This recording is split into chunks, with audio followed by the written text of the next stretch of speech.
Hello everyone, my name is Rod Dowler, the National Education Manager for ANSTO, the Australian Nuclear Science and Technology Organisation, and it's my pleasure to introduce today's speaker, Dr Joseph Bevitt, as a part of the ANENT webinar series. And apart from working at ANSTO, I'm also a member of the ANENT Steering Committee, so I'd like to say hello to my fellow steering committee members and hope that you enjoyed today's session. So Dr. Joseph Bevitt is a senior instrument scientist on the Dingo radiography tomography imaging instruments at the Australian Centre for Neutron Scattering at ANSTO. And this particular facility is a world-leading neutron research facility, and the Dingo instrument, one of the best of its type in the world as well. So apart from having an amazing instrument, Joseph is also an incredible researcher whose work crosses over multiple disciplines and very much sits right at the core of doing a whole host of cultural heritage research, which is the theme of today's presentation. So he's going to tell you a lot of incredible stories. He's an amazing communicator, and his presentation today is called Invisible Revealed. It's because Joseph has been at the heart of creating an exhibition at one of the larger museums in Australia, the Powerhouse Museum in Sydney. He helped the museum select 26 items that were researched using his instruments as well as some other nuclear techniques, and then put on display for about 8 months at the museum. So very, very creative way of explaining the benefits of nuclear science and technology, and also some incredible stories. Joseph's going to tell us some of those stories and at the same time give us an explanation of the range of nuclear techniques that he used. So very much looking forward to it. I've heard your presentation before, Joseph. I certainly can listen to it again, and I think everyone else is going to enjoy it. Ladies and gentlemen, I hope you please welcome Dr. Joseph Bevitt and enjoy today's presentation. Thank you, Rod. Thank you, everyone, for attending today. So this presentation is mentioned on the Invisible Revealed, and it was really lockdown science. So this is research that happened during the COVID lockdown. And fortunately, everything just worked. So we're able to bring together a remarkable team of scientists, academics outside the nuclear sphere, and artists at the museum, along with curators and conservators, to achieve what I feel is a lifetime achievement. And I'm very excited to present it to you today. Thank you. Thank you, Rod, for the introduction. Before I start, I must acknowledge, and always do acknowledge, guests to country. ANSTO acknowledges the traditional owners of the lands on whom we operate and where we speak and where we conduct our work, and the land on which we work. As I said, we pay our respects to elders past, present and emerging. And as you'll find during this research project, our First Nations representatives played a critical role in some of the achievements and some of the ongoing projects that are outcomes of this research. If you're not local to Australia or Sydney, you may not be familiar with the Museum of Applied Arts and Sciences. It's also called the Powerhouse Museum, and it's Australia's largest cultural and technology museum. It's located right next to the Sydney CBD, and as you can see in the images here, it covers things such as 3D printing and art, space, trains, and new technologies. So it's actually a very exciting time for us to collaborate, because the Powerhouse Museum is building a new world-class museum in Western Sydney, where the centre of Sydney's population is. And that building that you see in the large picture is actually the world's largest museum infrastructure project currently in place. So their new museum will be opening in 2025. And the presentation that you'll be seeing today is actually going to be leading to a second exhibit, which will build upon the discoveries of the first. But if you're not familiar with ANSTO, ANSTO is the Australian Nuclear Science and Technology Organisation. We have around 1,400 staff. We operate Australia's only nuclear reactor. It's a research reactor, the Australian synchrotron, and a whole heap of other scientific infrastructure spread across the east coast of Australia. ANSTO is an IAEA collaborating centre where we use our new and advanced technologies and apply these to a number of regional areas of interest. And one of these activities is actually on the nuclear and isotopic techniques in art, archaeology and cultural heritage. So this work that I'm presenting comes under that banner. And we have had ongoing relationships with the IAEA in the terms of workshops, where we are enabling our local and international researchers in the area of cultural heritage. Now, the key point with cultural heritage is that ANSTO offers a wide range of nuclear beam technologies to look at the structure and dynamics of materials, and these range from the atomic to the microscopic scale and beyond. And we use these powerful probes as non-destructive means of obtaining the maximum amount of information without invasive procedures. And so museums do come to us with questions such as, can we reveal hidden documentation? Can we see hidden features in objects? Can we determine the conservation status of their objects? And most importantly, identify past interventions and henceforth look at future conservation methods. Now, I appreciate that people here come from different backgrounds. So ANSTO has a number of nuclear methods that are relevant, and I'll just run through them quickly. So we have accelerators. We have 5 particle accelerators on site. We're able to do radiocarbon dating. We can also do particle-induced X-ray emission, backscattering spectroscopy, and other ion beam methods that can be used on small objects or objects that can fit within those beams. And we also have nuclear reactor technology is centered around our open pool Australian light water reactor. So we can conduct neutron activation analysis, we can look at metals at stress and strain, we can do imaging, and at our synchrotron, very heavily used by our local museums, X-ray fluorescence and tomography. I don't want this to be a heavy talk on instrumentation, so I'll just highlight the fact that I am based at the Australian Centre for Neutron Scattering. I'm the group leader for the imaging and the residual stress or strain instruments. We have a total of 15, not 14, now 15 neutron beam instruments, and these combine imaging, diffraction and activation analysis, different nuclear interactions to achieve non-destructive surveys of bulk and microscopic properties in those objects. Neutron imaging is my specialty, and the best way of representing neutron imaging and its difference with X-rays is this picture here. We have 2 radiographs or shadow images of a camera, and the first image at the top is taken with neutrons, and the image at the bottom is taken with X-rays. And all I want you to notice is that these 2 methods are complementary.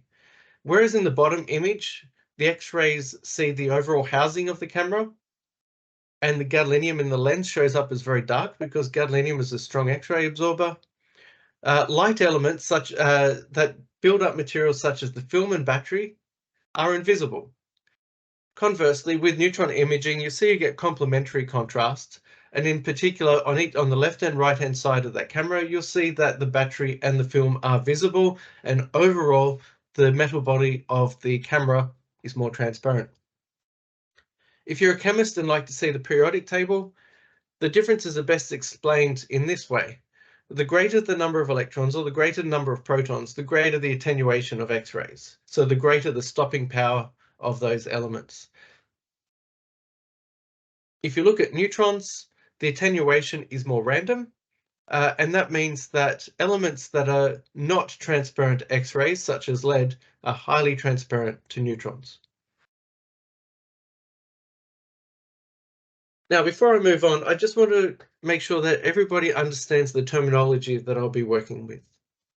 So there are 3 types of imaging that we can conduct in our lab. The first is photography. When you're obtaining a photograph, you're looking at the reflection of radiation off the surface, in this case, visible light.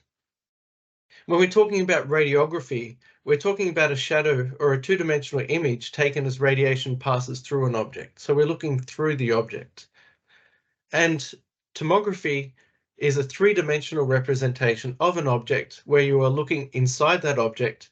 And the difference between radiography and tomography is you require a rotation of the sample or the radiation source and the collection of hundreds, if not thousands, of radiographs and heavy computation to achieve a tomograph.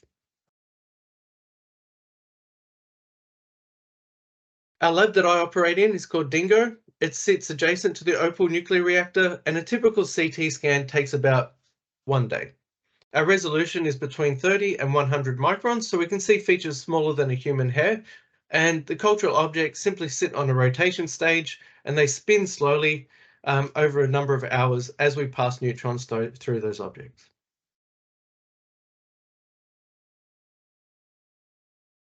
Now, my background is in chemistry, but before I started working heavily in cultural heritage and archaeology, I spent a lot of time on palaeontology, and we all like to see dinosaurs. So I just want to emphasize that to ANSTO, cultural heritage, and to UNESCO, cultural heritage covers both archaeology and paleontology, and these areas of research are actually intimately bound at ANSTO. And just to give you an understanding of how we got to this position with the museum, we actually started by developing trust with our local dinosaur museums. So the greatest concern about neutron imaging for cultural heritage was that neutrons or neutron imaging causes neutron activation or residual radioactivity in materials.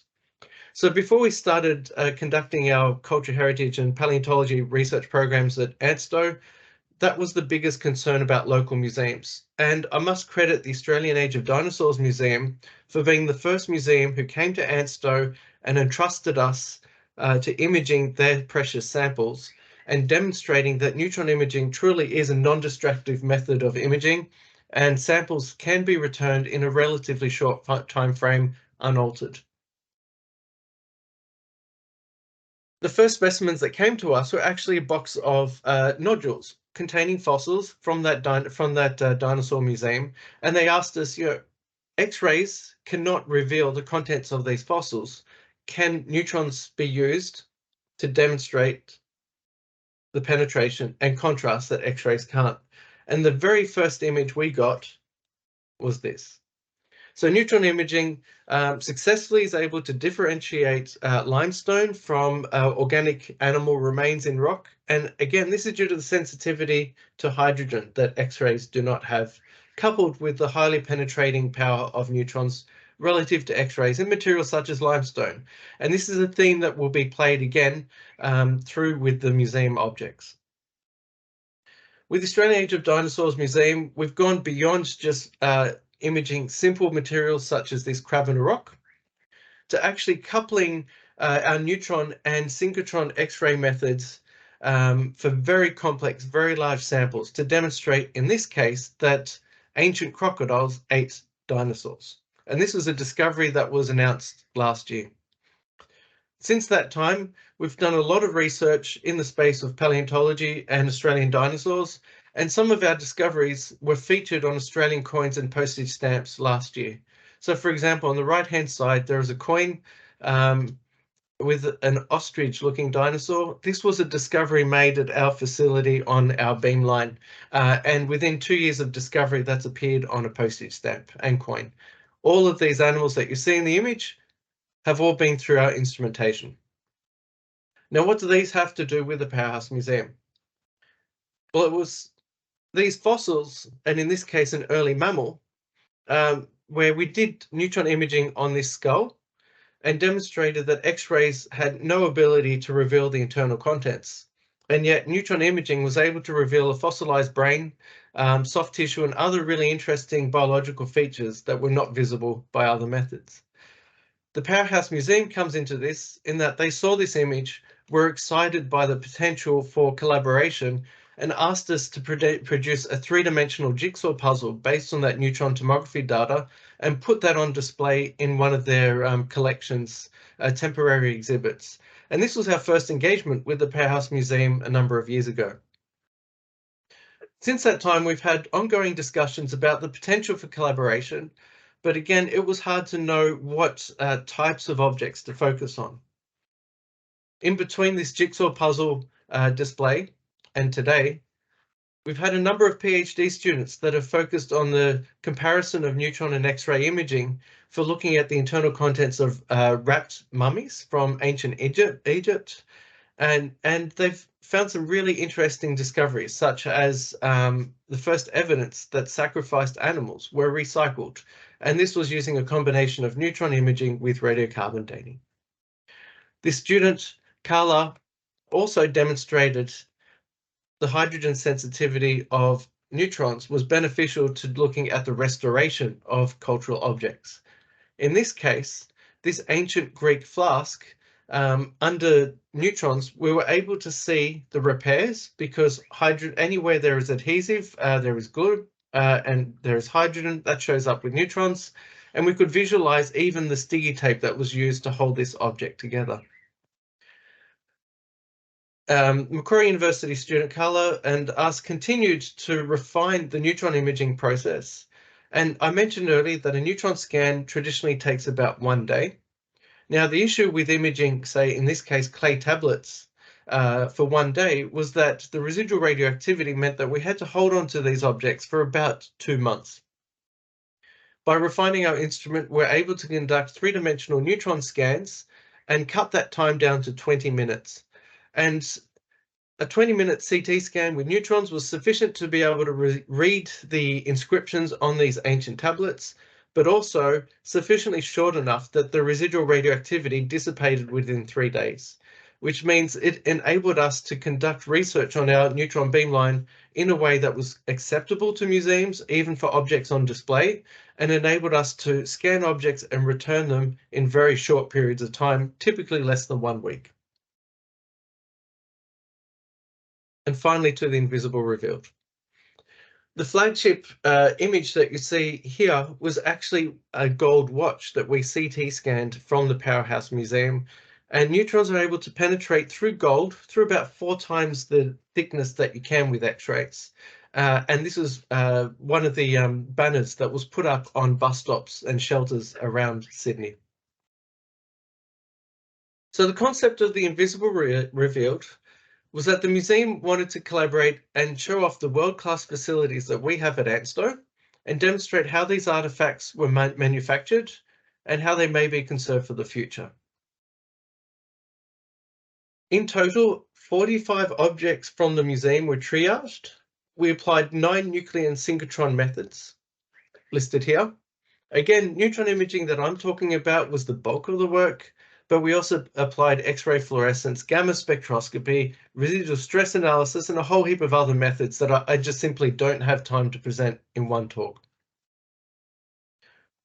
Again, this was lockdown science, and it was in May 2021 that the delivery of well over $2 million worth of cultural items, it's hard to put a value on it, but that's the insurance value that was declared, arrived during lockdown. So the museum staff arrived to the front door of the museum and left these items at the front door because we could not have direct human-to-human contact. It was then up to our staff to individually go into the lab and conduct our measurements on these specimens. The simplest neutron imaging that we conduct is actually neutron radiography, simply forming two-dimensional shadow images.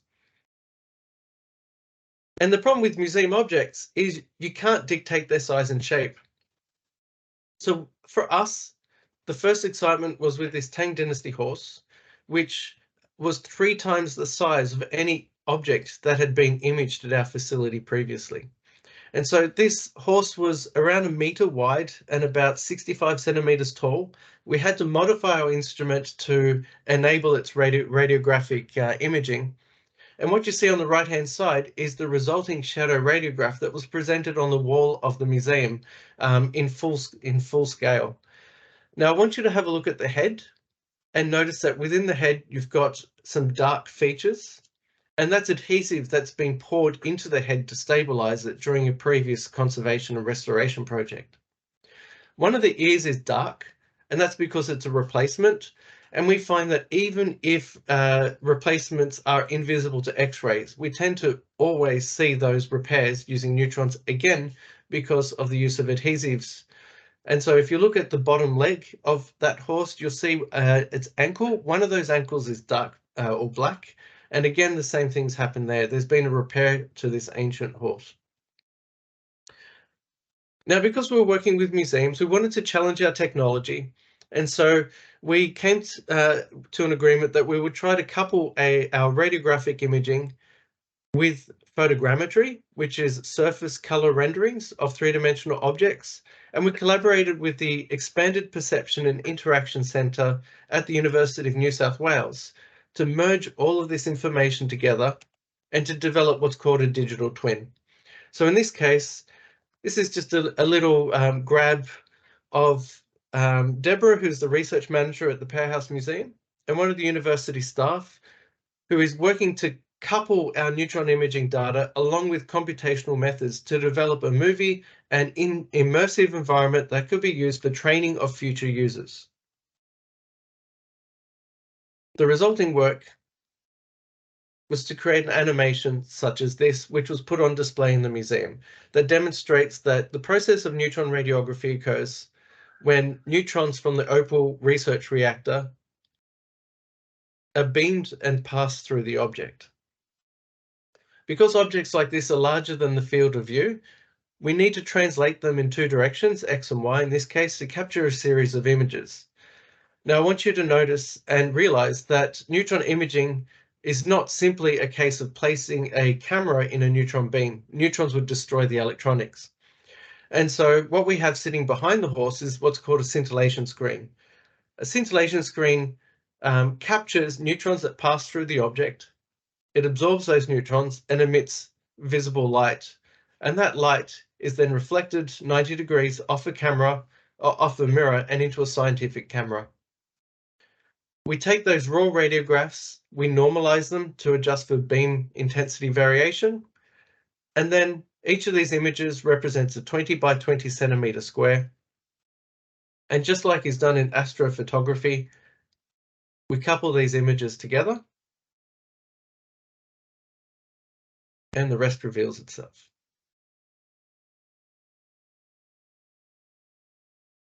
Now, in this case, the horse sat on a wooden stand, and for display purposes, we had to digitally delete that. And the final image is the end result that was displayed at the museum. Again, this is a virtual environment, so it's not just a video. Potential users can come. This is integrated with our instrument operations, so they can test to see how to operate the instrument, how to align the samples, and what their data might potentially look like. It's tied in with nucleonics as well.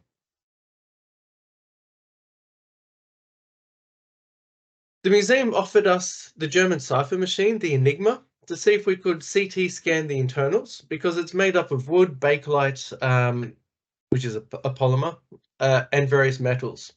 Now, because we cannot penetrate effectively through wood with neutrons, we had to open the lid, and that prevented us from doing full-blown tomography, but enabled us to use radiography to peek inside.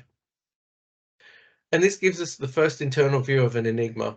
So we have a current project with a student where we aim to actually conduct a full neutron tomography of this instrument and to develop a digital twin or digital working model of the Enigma for education purposes. The ultimate aim is, can you decipher the instrument, the cipher machine, without opening it? One of the objects that did not go on display at the museum, due to the sensitivity of its contents, was actually this little spy camera. This spy camera came to us for tomography, and the question was, could we reveal the internal mechanisms? And we only went as far as acquiring one radiograph of this spy camera. And the reason is the sensitivity to hydrogen meant that neutrons revealed that the original photographic film was within this camera. Now, if we'd imaged this with X-rays, those X-rays would have obliterated the image, would have developed the film. But because of the light touch of neutrons, we're fortunate enough that that single exposure to neutrons has not altered the film. And the museum is investigating ways in which they could potentially develop this film. It's very fragile, so getting out of there is an issue.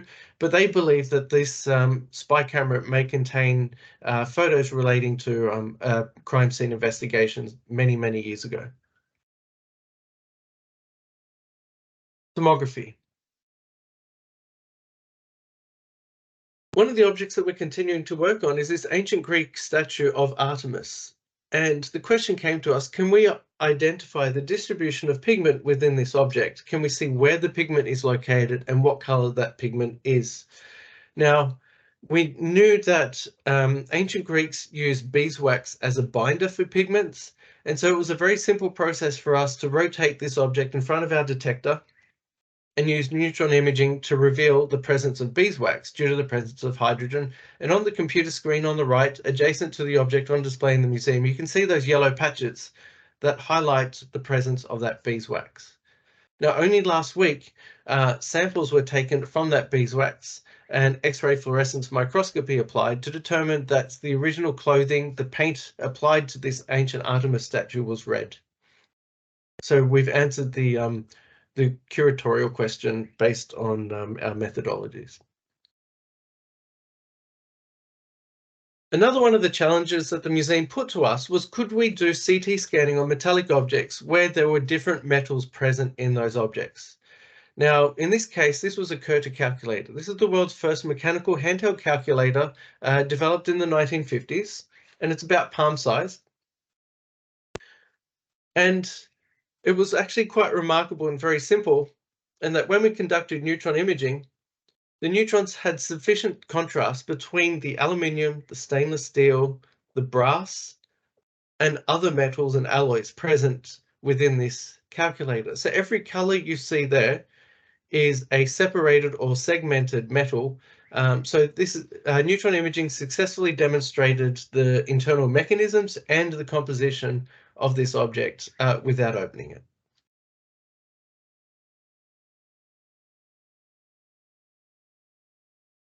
I've mentioned the sensitivity to hydrogen. At the bottom of this complex mechanism, you might see a haze, and that's actually some insect debris at the bottom of this. So neutron imaging not only revealed the functioning of this instrument, but also revealed that they had a pest problem that they need to deal with in that part of the museum. I mentioned the gold watch previously. This gold watch was quite exciting. When the radiograph was acquired, if you look at the bottom right-hand quadrant of the watch, you'll notice these rays spreading out from the center of the watch. Neutron imaging revealed that this watch was actually a musical watch, and the resolution of neutron imaging was sufficient that we were able to look inside that watch, digitally extract the disc on that watch, and that disc contained tiny little dots, which is the music on that watch. So we have a current project in collaboration with the museum and a commercial agency in the United States to actually recreate the sound and the musical rhythm of this watch that no longer functions.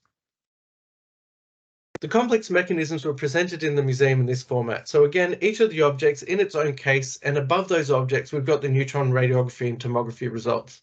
And I just want to emphasize, this is the first time that neutron imaging has been presented in any cultural museum on any scale, which was very exciting for us. Again, every object that came to us came with either a research question. It was either for conservation or curatorial purposes or technological achievement. And one of those was the flat objects, textiles that came with the museum. The museum has a large collection of Greco-Roman Egyptian material, including this 1 meter long band of fabric called a clavus. And this clavus was worn over a tunic, over a shoulder, and signified military rank and other political status. The aim of this imaging project, which was actually conducted at our Australian synchrotron, was to look at how this fabric was manufactured in the first place. So could we visualize every single fiber in this fabric, work out the order in which the fabric was knitted together?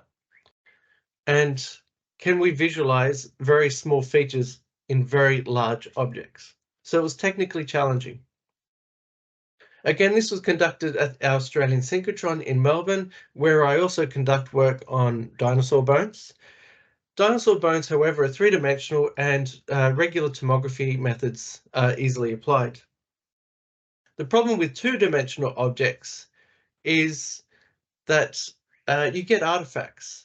And so to overcome those artifacts and to increase your resolution in one dimension or one plane, you need to do something called laminography, which is to adjust the tilt of your object so that the rotation of the object is not perpendicular to the beam. The end story is a full CT scan of a 1 meter long object was conducted with a 6 micron pixel size with a raw data set of exceeding 1 terabyte. To give you an idea of the scale of this data set on this object, which was displayed in the museum, we can take the raw data or the radiograph and we can pick a section and zoom in, and we can zoom in again, and we can do that again. And ultimately, we're able to see every single fiber of this 1 meter long fabric. The challenge then was, how do we present that in the museum? And if you look at this image here, in the museum, we've displayed 5 textiles in total. And this clevis that I'm referring to is shown on the left-hand side. And the way the museum decided to present this was as like a moonscape. So a very low angle digital camera, like virtual camera, was placed over the fabric. And just like in the credits of Star Wars, that camera moved very slowly over the surface of that fabric. So you got a real feel for its texture. Now, the project to look at how this object was created in the first place and how it's repaired is ongoing. But importantly, next to it is a red fabric that's there. And that was interesting because based on this tomographic data, coupled with artificial intelligence, we're able to recreate this damaged rug and fill in the gaps in that rug using artificial intelligence. And that was a very exciting outcome for us to couple the latest computational science with our traditional neutron and synchrotron imaging methods. Now, I've mentioned multiple methods, neutrons and X-ray imaging. The museum had this camera, and the camera doesn't mean much to the museum. It's just a camera, but for us, it served a great purpose to demonstrate that we could couple our data sets from 2 facilities, one in Sydney, one in Melbourne, and we could merge these neutron and X-ray data sets to reveal something very special.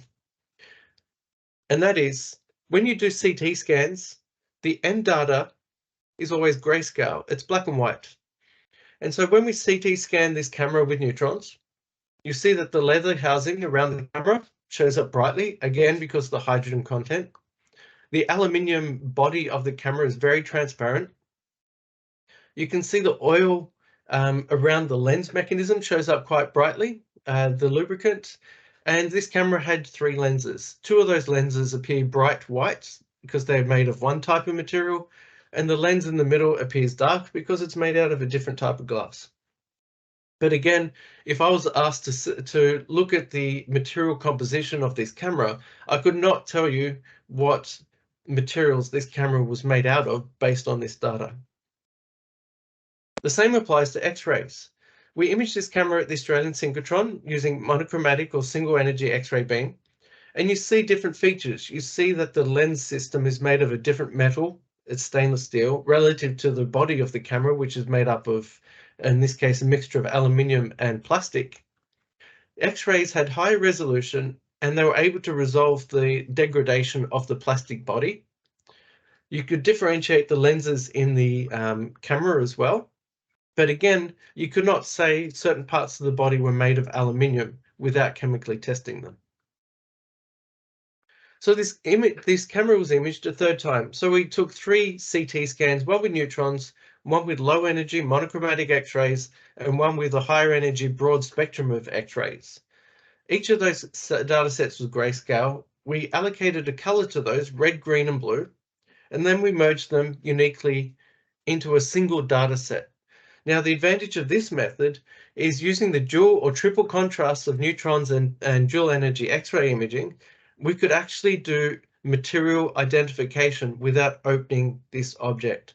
And there are not many facilities around the world that enable this capability. So using a unique combination of neutron and X-ray imaging, we're able to identify, using a database, what plastic the camera was made out of.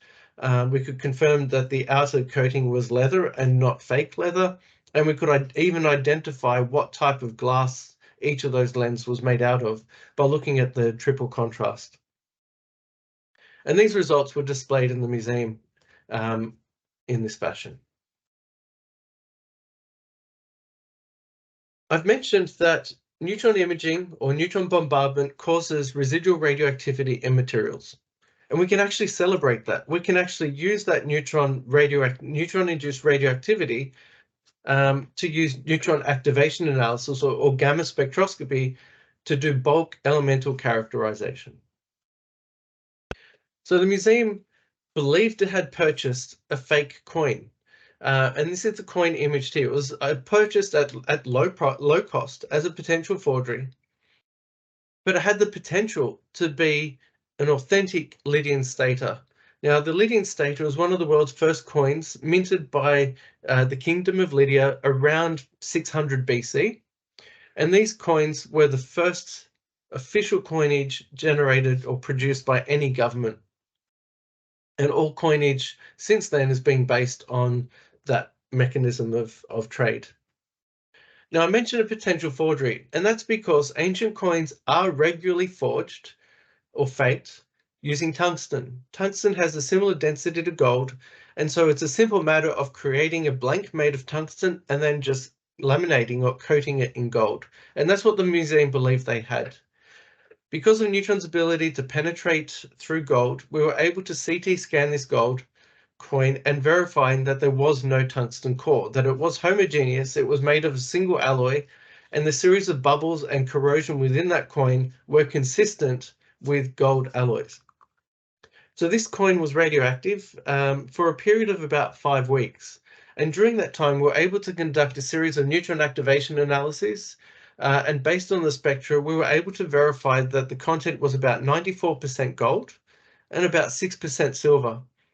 Now, so we're able to verify, 1, this coin was not a tungsten forgery, 2, the composition of the coin, and 3, merge this knowledge of material composition with the physical form, the external surface of the coin, to determine whether it was authentic. And in collaboration with Macquarie University, Associate Professor Kenneth Sheedy wrote a statement explaining that based on all of the information acquired, this coin is actually extremely important. It's not the first generation Lydian stater or the first coin ever manufactured. It's actually the second type of coin ever manufactured. And it was a lighter version of Lydian stater that was constructed at the end of the Lydian Empire.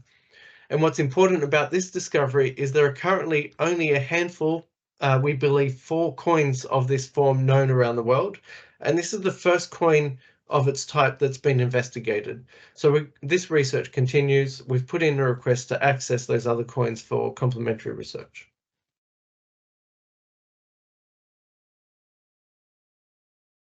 Now, as an intermission, it's important to recognize the First Nations researchers and knowledge of the First Nations people in Australia. They have a deep history and deep knowledge of our country, our land, and the animals and plants around us. So ANSTO has actually announced a reconciliation action plan. And through this action plan, there are 3 main areas of focus: relationships, respect, and opportunities. And based on these, all the research that we do must comply with respect and cultural exchange and sharing of acknowledgement and so forth. So it's actually very exciting for us to have a framework that we can work under, and we've come to realise that a lot of the research that was being done by Australian university researchers was not actually in compliance with basic cultural requirements. And so the nature of the research being conducted in Australia is changing very rapidly. Now, under this collaboration, elders recognised 3 objects in the museum collection that warranted further investigation. And these are on display here in the museum. The one on the left-hand side is a boomerang. The one in the middle is a knife. And the object on the right-hand side, they were uncertain whether it was a water carrier or a hat. Now, this is the display, and I'll just run through each of these objects very quickly. This blade was believed to have been a women's object, and so the First Nations representatives wanted an analysis of that object to determine if it was culturally significant and a woman's only object. That meant that no men could lay their eyes on this object. So this blade actually arrived at ANSTO for tomography in a cardboard box, and we were not permitted to open that box in order to analyze this knife. The benefit of X-ray and neutron imaging meant that we could do CT scanning on this knife without looking at it, verify that it did not contain human remains within the blade, or within the handle. We were able to identify that the blade was made of cassowary bone, which is extraordinarily dense. To identify that the seeds on the outside of the knife were abrus seeds, which have medicinal properties. And coupling all this information about the knife and its material, what it's made up of, we're able to verify that this unknown provenance object had come from northeast Queensland. We've also carbon dated this knife and determined that it dates from very early settlement, if not slightly earlier. So that's European settlement. And so this knife is extraordinarily significant. Similar knives are found in Papua New Guinea, but there are no other examples from Australia. The boomerang on display was found under 10.5 meters of soil in Sydney, and radiocarbon dating verified that it was actually the oldest known boomerang from the Sydney Basin, if not our state. A research program is ongoing to identify the exact age of this boomerang and to couple its story with those of local First Nations representatives. And there's a rich culture in that area. So this boomerang is around 250 years old. Looking beyond Australia, the museum has a number of Tibetan Buddhist statues in its collection, and they came to us to identify or to assist identifying the provenance of these objects, because their provenance was unknown. And these objects are actually, or some of these objects are listed on the museum website as being declared as unknown provenance. One of those, the Gadampa Cholten here, or stupa, geography was able to housing to identify the religious relics inside. These are a mixture of seeds, linen, paper with prayers on them, and also a large metal object at the top. And we used a combination of neutron imaging and neutron diffraction to identify which metals were present and what other elements were also present within this object. We are hoping that the contents revealed through neutron imaging help inform the provenance, and the museum's ultimate aim is to identify which temples these objects came from, so that they may either be repatriated or may sit within their collection as identified objects. So overall, it's a very exciting time for collaboration in Australia between museums and ANSTO. The end result was 26 objects were placed on display of those 49 that were investigated. They covered 3,000 years of human history and 9 scientific processes. The exhibition ran from November 2021 through to September 2022. And as I mentioned before, the concept of the showcase was really to showcase our world-class nuclear reactor, synchrotron and particle accelerator facilities. We've got some photographs here from the museum. But I did find on YouTube a student who visited the museum, and this just shows their view.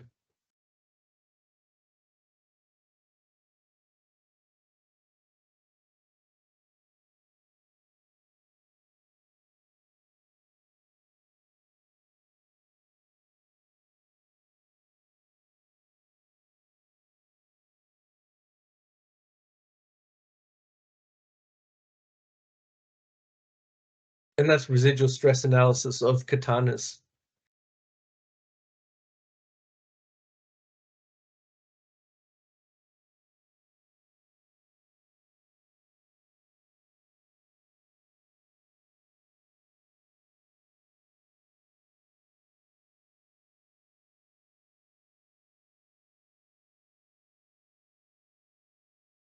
So overall, the museum exhibition went beyond the physical exhibit itself. The Powerhouse Museum has a glossary on its website that introduces visitors to the concepts of nuclear methods applied to each of these objects.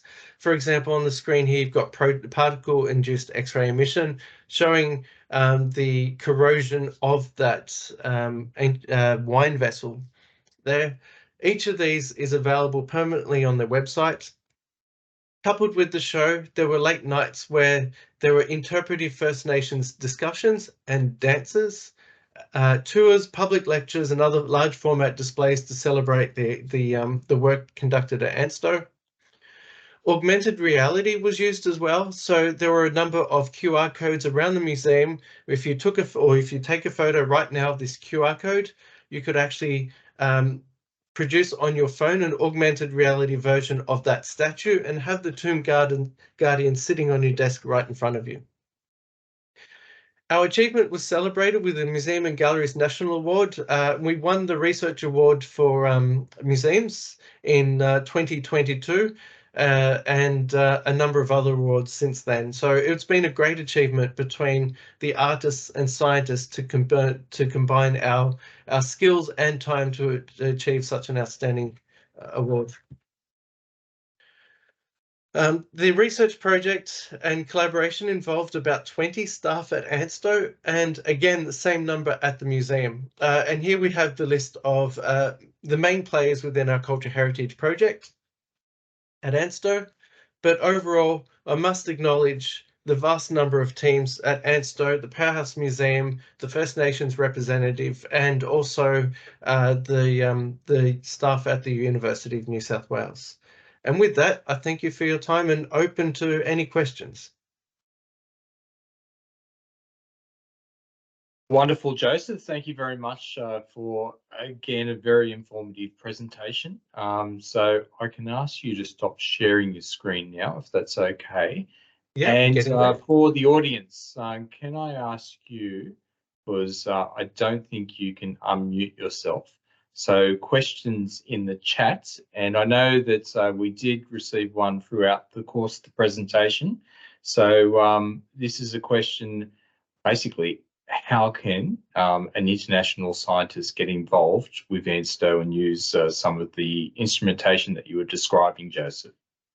Great question. So the facilities at ANSTO are available for merit-based and commercial access. So scientists or anyone from around the world can apply to use our facilities in collaboration or in service arrangements. So we have an ANSTO webpage, ANSTO, ansto.gov.au. And on that website is a link to our portal. And through that portal,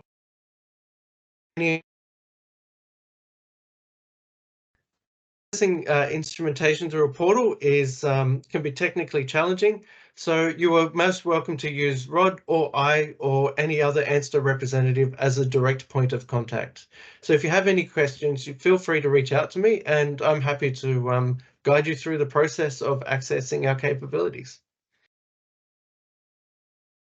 Yeah, okay, thanks, Joseph. I'm not quite sure that everyone does have access to the chat, so I'm going to fire off a couple of questions, and hopefully we do have that ability for people to ask some of their own questions as well too. So I guess, Joseph, in terms of like those various techniques that you were talking about today, can you comment, like, part of your journey, was it you thinking that this particular technique would solve the problem, and how often did that actually? So with questions that can or cannot be answered by our methods. So the initial discussion occurred with a portfolio. So the museum came and visited ANSTO with a PowerPoint that presented about 60 different objects, and each of those objects had a curatorial or conservation question. So, for example, the Powerhouse Museum has Australia's largest collection of historical narcotics or drugs, and these are in sealed glass containers. And in that case, they want to know, could we characterize the pharmaceutical within that vessel without opening it? They want to know if we could identify the color of pigments or work out which plants pigments were made from, whether we could determine whether an object had been through a fire, and all these other questions, whether a bullet had caused a belt to break in half or whether a belt had just snapped apart.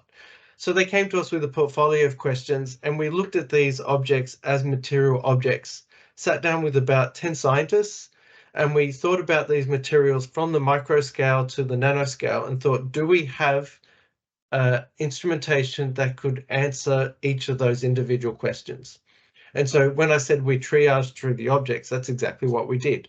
We identified whether we had the appropriate technology to answer those questions, and if not, where else they could go to answer those questions, and where the objects were relevant within the timeframes and access that we had, especially during lockdown, we pulled together those objects that we could work on. Okay, wonderful. So I guess you're part of a collaborating group, the IAEA. What are some of the other members of that group doing in terms of cultural heritage?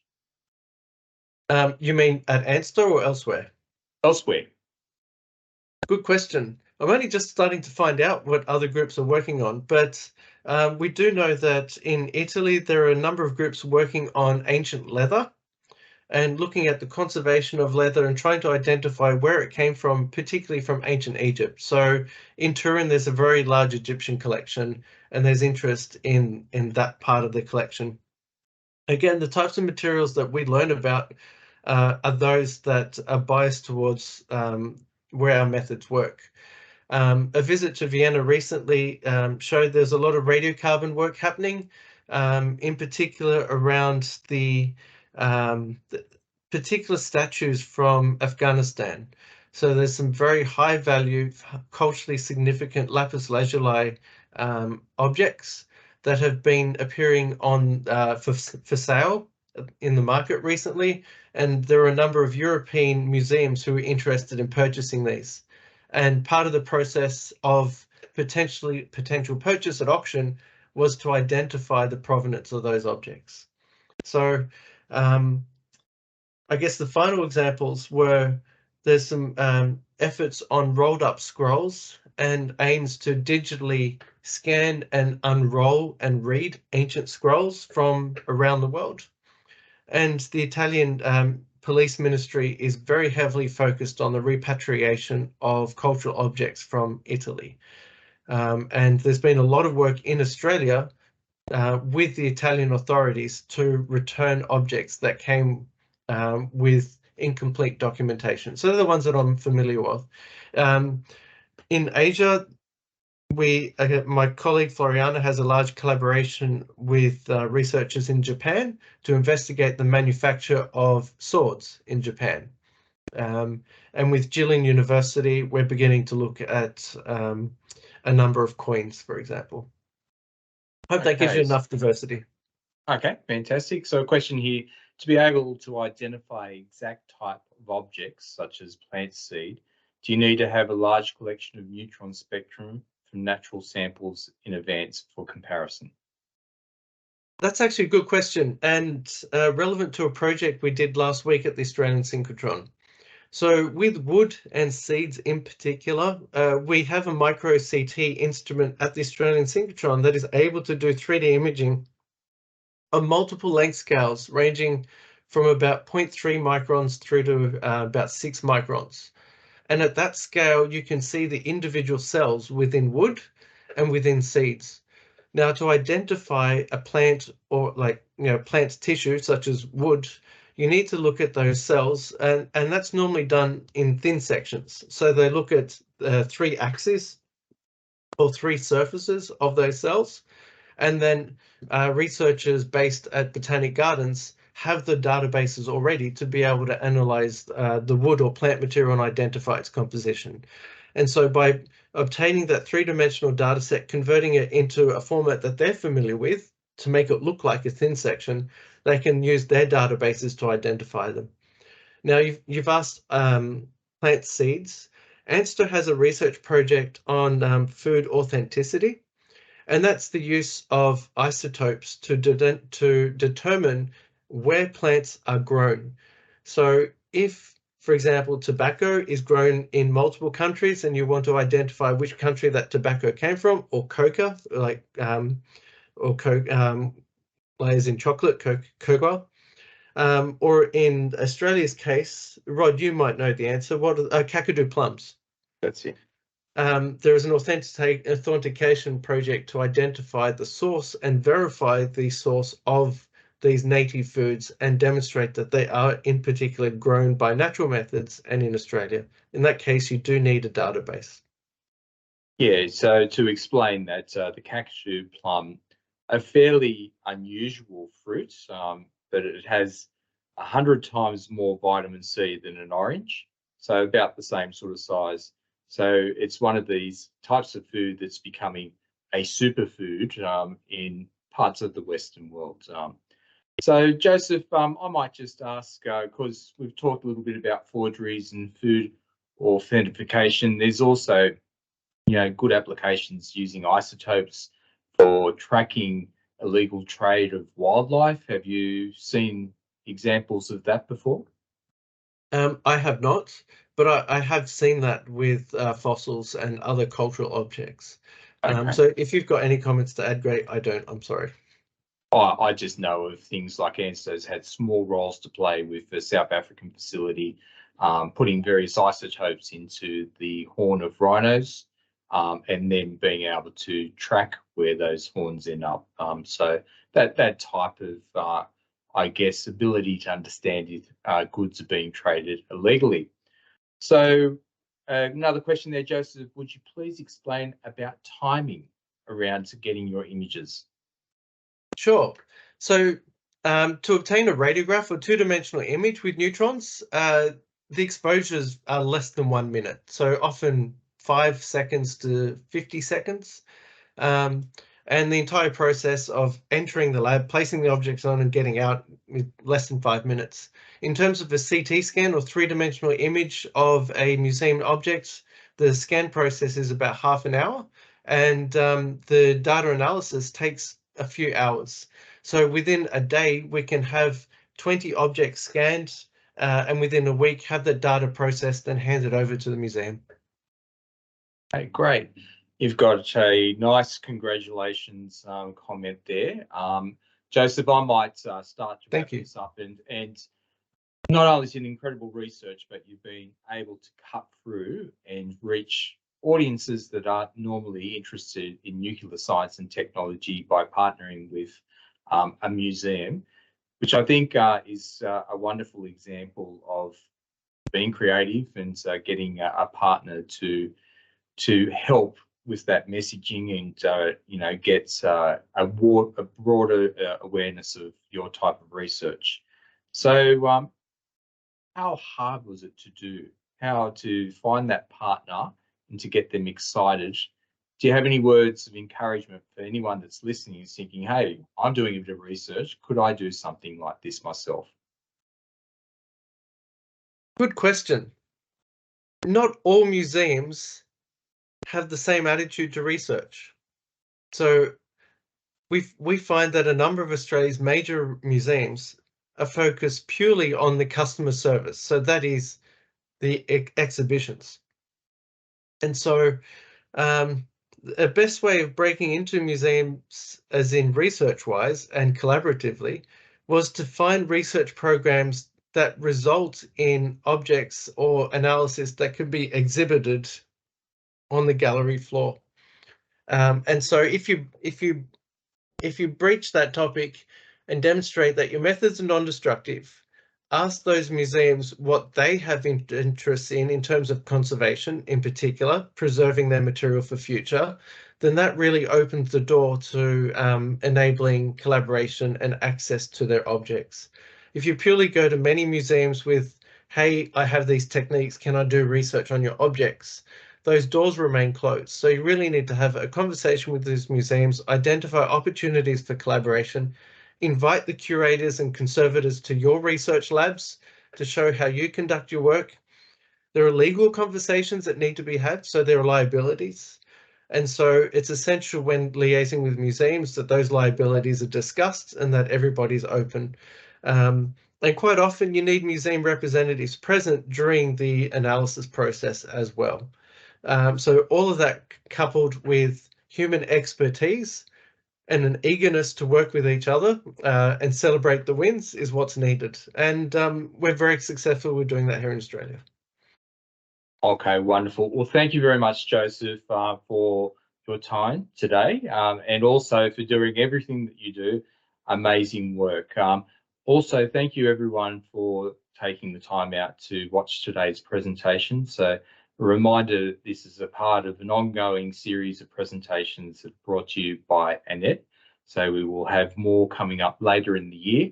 I'll also remind you, if you haven't been onto the website recently, that ANENT has a new or improved learning management system. So if you have a little bit of time, you haven't logged into that recently, please, I encourage you to do that. And I'll also point out that ANENT is turning 20 this year as well too. So there will be a exhibition stand at the IEA General Assembly, and also a side event. So if you're interested in any of that, interested in finding out a little bit more about what Joseph's doing, I believe you've got our contact details, or you can certainly receive them through today's organiser. More than happy to help with any of that.